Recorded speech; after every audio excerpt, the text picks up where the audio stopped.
Hi students, welcome back to Kushal institute. This is Pankaj Trivedi. बच्चों, आज का वीडियो भी महाराष्ट्र स्टेट बोर्ड से SYJC यानी कि स्टैंडर्ड 12th कॉमर्स की पढ़ाई करने वाले बच्चों के लिए है। बच्चों, आपके स्टैंडर्ड 12th कॉमर्स में एक ऑप्शनल सब्जेक्ट है SP यानी कि सेक्रेटरियल प्रैक्टिस। आज मैं आपको बताने वाला हूं कि जो बोर्ड का पेपर आप देने वाले हो SP का, उस SP सब्जेक्ट में जो चैप्टर्स होंगे उन चैप्टर्स में से कितने मार्क्स का पूछा जाएगा बोर्ड एग्जाम में। एक पार्ट में आपको बताऊंगा चैप्टर वाइज या बेटर टू से unit wise distribution of marks, और दूसरी तरफ मैं आपको बताने वाला हूं SP का बोर्ड एग्जाम का पेपर पैटर्न। ध्यान से देखिएगा। Today's video is again all about Maharashtra state board SYJC standard 12th commerce students. आप सबको पता है जो 100 मार्क्स की एग्जाम्स आप देने वाले हैं उसमें 80 मार्क्स का आपका बोर्ड का रिटन एग्जामिनेशन होगा और 20 मार्क्स का होगा एप्लीकेशन बेस्ड टेस्ट जो आपको आपके कॉलेज में देनी होगी। तो 80-20 का रेशियो सबको पता है। मैं आपको बताने वाला हूं कि जो बोर्ड पेपर होगा 80 मार्क्स का, उसमें जो 80 मार्क्स के क्वेश्चंस पूछे जाएंगे उसमें से किस चैप्टर में से कितने मार्क्स का आएगा। लेकिन थोड़ा यहां पर आपको ध्यान देना पड़ेगा क्योंकि SP का जो वेटेज है वो चैप्टर वाइज नहीं है हमारे पास, वो है यूनिट वाइज। मैं आपको बताना चाहता हूं, अगर आपके पास SP की गवर्नमेंट टेक्स्ट बुक या किसी प्राइवेट पब्लिशर की टेक्स्ट बुक है तो उसका इंडेक्स सामने रखिए। आप देखेंगे कि SP में टोटल 12 चैप्टर्स हैं। देयर आर 12 चैप्टर्स और ये 12 के 12 चैप्टर्स को 6 यूनिट्स में कवर किया गया है। इसलिए SP के सिलेबस में अगर यूनिट्स कितने हैं तो मैं आपको बताना चाहता हूं SP में टोटल 6 यूनिट्स हैं। देखिए 1 2 3 4 5 6 और ये 6 यूनिट्स के अंदर ये टोटल 12 चैप्टर्स कवर्ड है। इसलिए SP का जो डिस्ट्रीब्यूशन ऑफ मार्क्स का जो सिस्टम है वो यूनिट वाइज है, ना कि चैप्टर वाइज। थोड़ा अलग है, OCM और इकोनॉमिक्स के पेपर से थोड़ा हटके हैं, ध्यान दीजिएगा। तो आइए हम देखते हैं यूनिट वाइज मार्क्स और weightage of board paper for the subject SP full form secretarial practice. Total 6 units आपके सामने है। पहली यूनिट का नाम है कॉर्पोरेट फाइनेंस। बच्चों, ये जो पहली यूनिट है कॉर्पोरेट फाइनेंस, इसमें 2 चैप्टर्स हैं।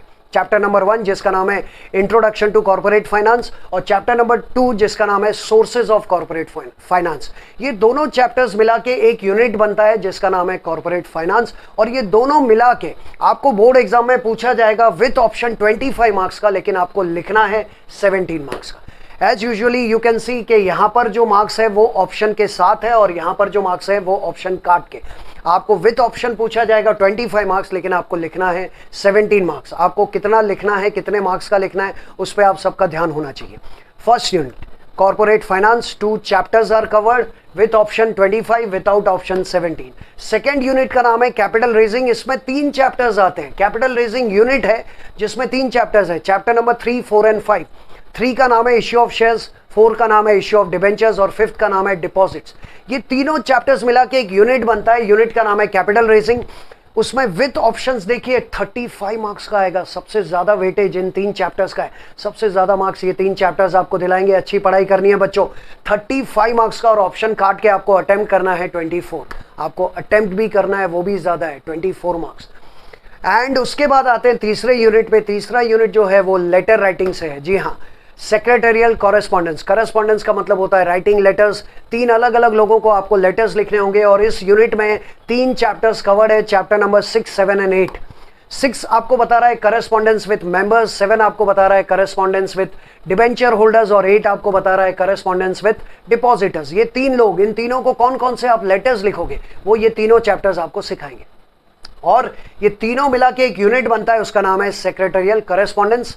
और इस यूनिट में से ऑप्शन के साथ आएगा 18 मार्क्स का, लेकिन ऑप्शन काट के आपको अटेम्प्ट करना है 13 marks. You have to attempt 13 marks.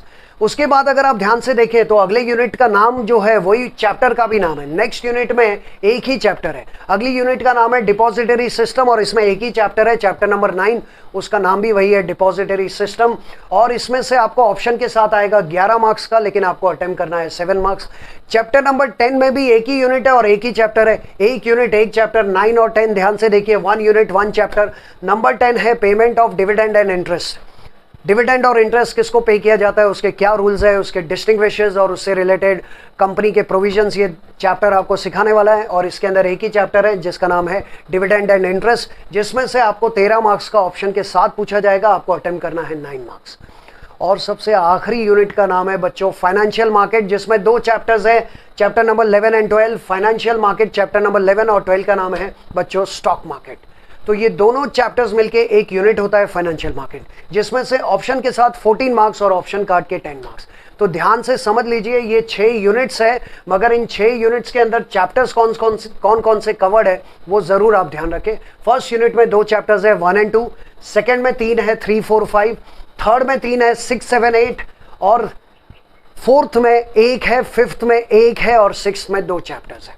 और ये जो मार्क्स आपको दिखाई दे रहे हैं ये ऑप्शन काट के विदाउट ऑप्शंस, और ये जो है विथ ऑप्शंस। विथ ऑप्शंस का अगर टोटल करें तो बिल्कुल ओसीएम और अकाउंट्स और एसपी या इकोनॉमिक्स कोई भी आप सब्जेक्ट देखिए, विथ ऑप्शंस आपको मिलेगा 116। 116 मार्क्स का पेपर आपके सामने होगा, लेकिन आपको अटेम्प्ट करना है 80 मार्क्स का पेपर। तो बच्चों आपको आइडिया आ गया कि एसपी में चैप्टर वाइज या उससे भी बेहतर कहा जाए तो यूनिट वाइज कितने मार्क्स का आपको पूछा जाएगा और कितने मार्क्स का अटेम्प्ट करना है। दूसरी तरफ आप देखें अगर ध्यान से सब लोग, तो आपके सामने एसपी का बोर्ड एग्जाम का पेपर पैटर्न है। आइए इस पेपर पैटर्न को समझते हैं। शुरुआत करते हैं क्वेश्चन नंबर 1। क्वेश्चन नंबर 1 पूरा ऑब्जेक्टिव ओरिएंटेड क्वेश्चन होगा, टोटल 20 मार्क्स। बच्चों इस 20 मार्क्स में आपको 5-5 मार्क्स के 4 क्वेश्चंस पूछे जाएंगे, लेकिन वो कौन से 4 हो सकते हैं मैं आपको बताता हूं। यहां पर लिस्ट है, इस लिस्ट में टोटल 10 क्वेश्चंस है, लेकिन इस 10 में से आपको एग्जाम में कोई भी 4 आ सकते हैं। कौन से आएंगे ना मैं बता सकता हूं ना कोई और। ये 10 टाइप के क्वेश्चंस हैं, सब क्वेश्चन 5-5 मार्क्स के 10, यानी 50 मार्क्स का नहीं आएगा आपको। ये 10 में से कोई भी 4 आएगा, 5-5 मार्क्स के 4, यानी टोटल हो गया 20 मार्क्स। अब वो कौन से 10 में से क्या पूछा जा सकता है उसके बारे में कोई आइडिया नहीं, इसलिए आप ये 10 के 10 के टाइप, 10 के 10 जो टाइप्स है उनको समझ लीजिए, जो आएगा उसको आप अटेम्प्ट कीजिए। फर्स्ट आपको पूछा जा सकता है select the correct option and rewrite. आपको ऑप्शन में से करेक्ट ऑप्शन चुन के आंसर में पूरा सेंटेंस फिर से लिखना है, जो आंसर है उसको अंडरलाइन करना है। You will be given the option, it's like fill in the blanks with options, लेकिन ऑप्शन सिलेक्ट करके पूरा सेंटेंस लिखना है, क्योंकि आपको कहा गया रीराइट। तो ये आपको आएगा 5 मार्क्स का, लेकिन इसमें आपको 1-1 मार्क के 5 क्वेश्चन आएंगे। 5 marks but 1 mark for each, there will be 5 questions. दूसरा आपको आ सकता है कौन सा आएगा मैं गारंटी नहीं दे सकता हूं, आ सकता है। दूसरा आपको आ सकता है match the pairs, match the columns जिसको आप कहते हो, उसमें भी आपको 5 मार्क्स मिलेंगे, उसमें भी आपको 1-1 मार्क के 5 क्वेश्चंस पूछे जाएंगे। तीसरा आ सकता है गिव 1 वर्ड और फ्रेज और टर्म, जिसमें आपको एक सेंटेंस दिया होगा जिसका जवाब 1 वर्ड में देना है, you have to write a word और फ्रेज और टर्म। ये भी सेम 5 मार्क्स, 1-1 मार्क के 5 क्वेश्चन। ये सारे जो है 1-1 मार्क के 5 क्वेश्चन रहेंगे। चौथा आपको दिख रहा है स्टेट ट्रू और फॉल्स, जस्ट स्टेट ट्रू और false, you don't have to give the reasons. True false लिखने के भी आपको 1-1 मार्क के 5 क्वेश्चन यानी 5 मार्क्स का आएगा। अगला है फाइंड द ऑड वन, इसमें आपको कुछ टर्म्स दिए होंगे, वर्ड्स दिए होंगे, जिसमें से एक वर्ड ऑड होगा, ऑड वर्ड आपको ढूंढना है, 5 मार्क्स का आएगा, 1-1 मार्क के 5 क्वेश्चन अगेन आएगा, मतलब आ सकता है। अगला है कंप्लीट द सेंटेंस, एक इनकम्प्लीट सेंटेंस होगा, आपको उसको कंप्लीट करना होगा। ऐसे 5 सेंटेंसेस होंगे 1-1 मार्क के, total 5 marks. Select the correct option from the bracket, bracket में से करेक्ट ऑप्शन चुन के आपको उसका आंसर लिखना है, ये भी 5 मार्क्स का, 1-1 मार्क के 5। आंसर इन 1 सेंटेंस में आपको कुछ क्वेश्चन पूछे जाएंगे, what is equity share, what is preference share, what is stock market, what is dematerialization of share, what is fixed capital. You have to give your answer in 1 sentence. Answer in 1 sentence आपको 5 questions पूछे जाएंगे, 1-1 mark के, 5 marks. Correct the underline word and rewrite, आपको जो word underline करके दिया होगा वो गलत होगा, उसको हटा के सही वर्ड लिखना है और सेंटेंस को पूरा लिखना है। Correct the underline word, same 5 marks, 1 mark के 5 क्वेश्चंस। एंड या फिर आपको आ सकता है अरेंज इन प्रॉपर ऑर्डर, आपको जो सिचुएशंस दी होगी वो ऊपर नीचे दी होगी, आपको उसको लाइन से ऑर्डर में अरेंज करना है। और किस तरह के सवाल आएंगे उसके लिए तो एसपी पढ़ना पड़ेगा ना, एसपी के ये 12 चैप्टर्स पढ़ोगे, फिर आपको आइडिया आएगा ना, फिर इन ऑब्जेक्टिव्स में किस तरह के क्वेश्चंस होते हैं और उनके आंसर्स कैसे लिखते हैं वो आपको पता चल ही जाएगा। ओके, तो there are 10 categories of objective oriented questions, but out of these 10 let me remind you any 4 will be asked. इसलिए 1 के 5 मार्क्स यानी 4 के 20 मार्क्स, लेकिन एक क्वेश्चन जो 5 मार्क्स का आने वाला है उसमें 1-1 मार्क के 5 क्वेश्चंस होंगे। समझ में आ गया? यस। चलिए क्वेश्चन नंबर 1 समझ लिए, अब बात करते हैं क्वेश्चन नंबर 2। अगर आप एसपी के पेपर में क्वेश्चन नंबर 2 देखें, किसी भी, अगर आप महाराष्ट्र गवर्नमेंट की साइट से भी चाहे तो बोर्ड पेपर डाउनलोड करके उसको सामने रख सकते हैं। मार्च 2022 का बोर्ड पेपर सामने रखिए, आपको यही पैटर्न उसमें दिखाई देगा। तो बच्चों क्वेश्चन नंबर 2 है एक्सप्लेन द फॉलोइंग टर्म्स और कॉन्सेप्ट्स। आपको कुछ टर्म्स और कॉन्सेप्ट्स दिए होंगे, आपको कहा जाएगा उनको एक्सप्लेन कीजिए। इसमें आपको टोटल आपको 6 क्वेश्चंस दिए होंगे जिसमें से आपको 4 लिखने हैं। You will be given 6 out of 6 you have to attempt any 4, यानी 6 में से 4 अटेम्प्ट करोगे उसके आपको मिलेंगे 8 मार्क्स। अगर 6 में से 4 अटेम्प्ट करने के 8 मार्क्स हुए तो एक के कितने हो गए? 2 marks, right? Yes. So explain, you have to explain. कोई भी टर्म दिया होगा उसको अच्छी तरीके से आपको समझाना पड़ेगा। कुछ आपको एग्जाम्पल दिए होंगे, उन एग्जाम्पल को समझ के आपको उस कॉन्सेप्ट को समझना पड़ेगा। पहले तो आपको समझना पड़ेगा, फिर एक्सप्लेन करना पड़ेगा। उसके बाद आते हैं क्वेश्चन नंबर 3। ये है आपको कोई केस दिया होगा, कोई सिचुएशन दी होगी और उसको हम केस स्टडी कहते हैं। केस स्टडी से आप लोग परिचित होंगे, FIJC में भी आपने केस स्टडी या सिचुएशन स्टडी की होगी। So it is study the following case और situation and express your opinion. आपको 3 क्वेश्चंस पूछे जाएंगे, 3 केस स्टडीज होगी, आपको कोई भी 2 अटेम्प्ट करने हैं। There will be 3 questions out of 3 you have to attempt any 2, और 2 अटेम्प्ट करने के आपको मिलेंगे 6 मार्क्स, यानी एक का मिलेगा 3 मार्क्स। समझ जाइए, ये टोटल मार्क्स है और जितने क्वेश्चंस आप अटेम्प्ट करोगे उससे डिवाइड कीजिए तो एक का आपको पता चल जाएगा। यहाँ पे 8 मार्क्स मिलेंगे आपको 4 कॉन्सेप्ट को एक्सप्लेन करने के, तो एक के कितने हो गए? 2 मार्क्स। वहां पे 6 मार्क्स मिलेंगे आपको 2 को अटेम्प्ट करने के, तो एक के कितने हो गए? 3 मार्क्स। क्वेश्चन नंबर 4 है डिस्टिंग्विश बिटवीन। इससे भी परिचित हो आप लोग। डिस्टिंग्विश बिटवीन में आपको पूछे जाएंगे 4 और आपको इसमें से अटेम्प्ट करने हैं 3, जिसके आपको मिलेंगे 12 मार्क्स, यानी एक डिस्टिंग्विश होगा 4 मार्क्स का। और 4 मार्क्स के लिए कम से कम 4 points of distinction with explanation आपको लिखना पड़ेगा, मिनिमम 4। एक्स्ट्रा भले ही आप 6 लिखे 8 लिखे, लेकिन मिनिमम 4 लिखना पड़ेगा। तो डिस्टिंग्विश बिटवीन 12 मार्क्स का है, 4 में से 3 अटेम्प्ट करना है और एक का मिलेगा आपको 4 mark, 4 marks. Answer in brief, question number 5 है आंसर इन ब्रीफ। इसमें 3 क्वेश्चंस होंगे, आपको अटेम्प्ट करने हैं 2। 3 में से 2 अटेम्प्ट करेंगे जिसको आपको मिलेंगे 8 मार्क्स, यानी एक का मिलेगा 4 मार्क्स। Answer in brief. छठा 6th थोड़ा मुश्किल होता है इसको लिखना। Justify the following statements. आपको स्टेटमेंट्स दिए होंगे, आपको कहा जाएगा इस स्टेटमेंट को जस्टिफाई कीजिए, उस स्टेटमेंट के ऊपर अपनी राय दीजिए और उस स्टेटमेंट को सही साबित कीजिए, रीजंस देखें। This question, These kinds of questions are difficult to answer। कई बच्चे इसमें लिख नहीं पाते, लेकिन बच्चों इसमें आपके पास डबल ऑप्शन है। 4 क्वेश्चंस दिए होंगे आपको 2 अटेम्प्ट करने, कहीं भी डबल ऑप्शन नहीं है सिवाय इसके। बाकी यहाँ पे देखिए 6 में से 4, वहां पे 3 में से 2, 4 में से 3, 3 में से 2, लेकिन यहाँ पे 4 में से 2 डबल ऑप्शन है। 4 जस्टिफिकेशन वाले स्टेटमेंट्स दिए होंगे, आपको उसमें से कोई भी 2 अटेम्प्ट करने और 2 के आपको मिलेंगे 8 मार्क्स, यानी फिर से एक के हो गए 4 मार्क्स। क्वेश्चन नंबर 7 है अटेम्प्ट द फॉलोइंग, और इसमें बच्चों आपको आने वाला है लेटर राइटिंग। अभी मैंने आपको बताया करस्पॉन्डेंस के बारे में।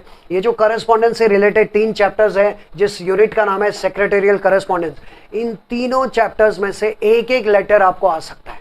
यानी ध्यान दीजिए, क्वेश्चन नंबर 7 होगा आपका अटेम्प्ट द फॉलोइंग और उसमें लेटर राइटिंग। इसमें आपको 3 लेटर्स पूछेंगे और कहा जाएगा इसमें से कोई भी 2 लिखिए। So you have to attempt any 2 out of 3, और 2 आप लिखेंगे उसके आपको मिलेंगे 10 मार्क्स, यानी एक लेटर आएगा 5 मार्क्स का, एक लेटर आएगा 5 मार्क्स का।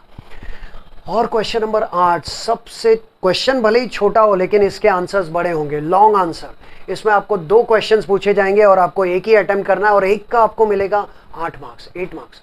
बड़े क्वेश्चंस जैसे what is equity share and explain its features, what is preference shares, what are the different types of preference shares, what is stock market, what are the functions of stock market, कुछ भी बड़ा question. what is capital, what are the different types of capital, what are the different types of debentures, ऐसा कोई भी बड़ा 8 marks का आपको सवाल पूछा जा सकता है जिसका आंसर आपको लॉन्ग आंसर के तौर पे पूरा एक्सप्लेन करना पड़ेगा, या फिर कोई 8 मार्क्स के लिए बड़ा सा लेटर भी आ सकता है। So you will be given 2 questions, out of 2 you have to attempt any 1, जिसके आपको मिलेंगे 8 marks. So this is the paper pattern of SP. और ये जो एसपी का पेपर आप लिखेंगे ये 80 मार्क्स के लिए अटेम्प्ट करेंगे। मैं आपको फिर से याद दिलाऊं, 116 मार्क्स का भले ही पेपर हो लेकिन आपको अटेम्प्ट करना है 80 मार्क्स। और 80 मार्क्स का पेपर लिखने के लिए आपके पास 3 घंटे होंगे, 3 आवर्स, यानी कि 180 मिनट्स। और एंड में मैंने यहाँ पे एक नोट लिखी है, इस पर ध्यान दीजिएगा। अगर आपने कुछ दिन पहले हमने OCM के सिलेबस और पेपर पैटर्न को लेकर वीडियो बनाया था, अगर आपने OCM का पेपर पैटर्न का वीडियो ध्यान से देखा होगा तो आज के इस वीडियो को देखने के बाद पता चलेगा कि OCM और SP दोनों का पेपर पैटर्न एक जैसा ही है। Please note that paper patterns of OCM and SP are similar. यानी इसी फॉर्मेट में आपको ओसीएम का भी पेपर पैटर्न दिखाई देगा, लेकिन पेपर पैटर्न उसमें पूछे जाने वाले क्वेश्चंस और सिलेबस सेम नहीं है। ओसीएम का सिलेबस अलग है और एसपी का अलग है। ओसीएम कंपलसरी सब्जेक्ट है, एसपी ऑप्शनल है। लेकिन जिन लोगों ने एसपी लिया हो उन्होंने ओसीएम का पेपर पैटर्न तो देखा ही होगा, तो ज़रा कंपेयर करके देखिए, आपको दोनों पेपर पैटर्न सेम दिखेंगे। ओके बच्चों, तो आज ये एसपी के बारे में आपने दो चीज़ें सीखी। एक तो आपने यूनिट वाइज चैप्टर वाइज नहीं, डिस्ट्रीब्यूशन ऑफ मार्क्स, और दूसरा आपने देखा एसपी का पेपर पैटर्न। और भी कुछ सब्जेक्ट्स हैं बचे हैं, जैसे अकाउंट्स या कोई और सब्जेक्ट्स, उनको लेकर भी हम जल्द से जल्द पेपर पैटर्न या वेटेज को लेकर वीडियोस बनाने वाले हैं। इंतज़ार कीजिए, बहुत जल्द आपके सामने वापस आने वाला हूँ। बाय।